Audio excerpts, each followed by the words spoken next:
কালকে তুই ক্লান্ত আছিলি। মজুব বিরাট কারবার, জিতে নাও ফ্যামিলি কার, স্পোর্টস বাইক ছাড়াও লক্ষ লক্ষ নিশ্চিত গিফট। এই জন্য তোর কিছু জিজ্ঞেস করি নাই। আজকে আমার সব খুইলা ক, কারা তোরে উঠা নিয়ে গেছিল, কারা এই সাহস করলো ক? আব্বা, আমি নদীর পাড়ে গেছিলাম। জীবন মাঝির লগে আমার যাওয়ার আগে কথা হয়েছিল, এই জন্য তার আমি কোনো সন্দেহ করিনি, কারণ অনেকদিন ধরে তো আমি জীবন মাঝিরে চিনি। তারপর আমি নদীর দিকে আগাতেই পিছন থেকে কয়েকজন আমার গায়ের উপরে একদম ছাপাই পড়ে। আমি কিছু বুঝে ওঠার আগে আমার মাথায় আঘাত করে।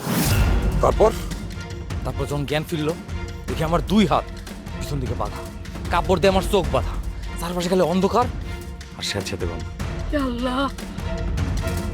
আবার প্রথমে ভাবছিলাম ভুল করছে মনে হয়, হয়তো কিছুক্ষণের মধ্যে আমার ছাড়বো, হয়তো অন্য কারো টার্গেট করতে গিয়ে ভুলে আমারে তুলে নিয়ে আসছে।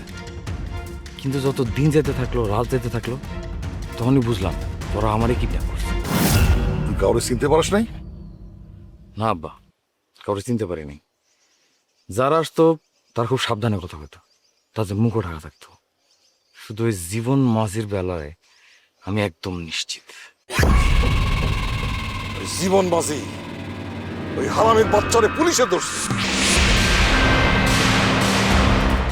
ওরে আচ্ছা মতো পেদানে দিলে সব পালের গোদা বাড়ায়া যাইব। জানো আব্বা, সবচেয়ে বেশি কষ্ট হতে ক্ষুধার লাগে।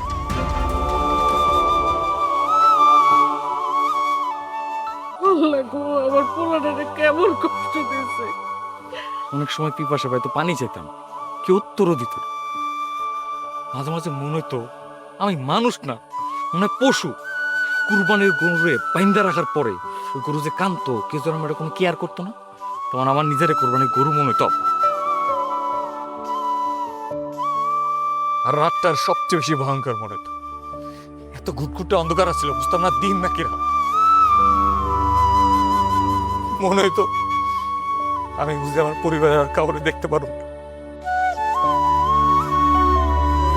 ঘরে ঘরে এত মশা, এত কামড়ে তো নিজের পুরো পাগল মনে হতো, কিন্তু কিছু করতেও পারতাম না, হাত পা তো বান্ধা ছিল। আব্বা কইস না বাপ, আর কইস না, আমার বুকটা ফাইটা যাইতেছে বাপ, আর কইস না। আম্মা, একটা সময় তোমার কথা এত মনে হতো, যদি এবার যদি আমি বাড়িতে ফিরতে পারি, আল্লাহ যদি আমার এই সুযোগ দেন, তাহলে জীবনও কোনো দিন আর কোনো কিছু নিয়ে তোমার কাছে কোনো অভিযোগ করতাম না, কোনো অভিযোগ না। এত কষ্ট পাইছিস বাপ, এত কষ্ট দিস আমার পোলারে, এত কষ্ট।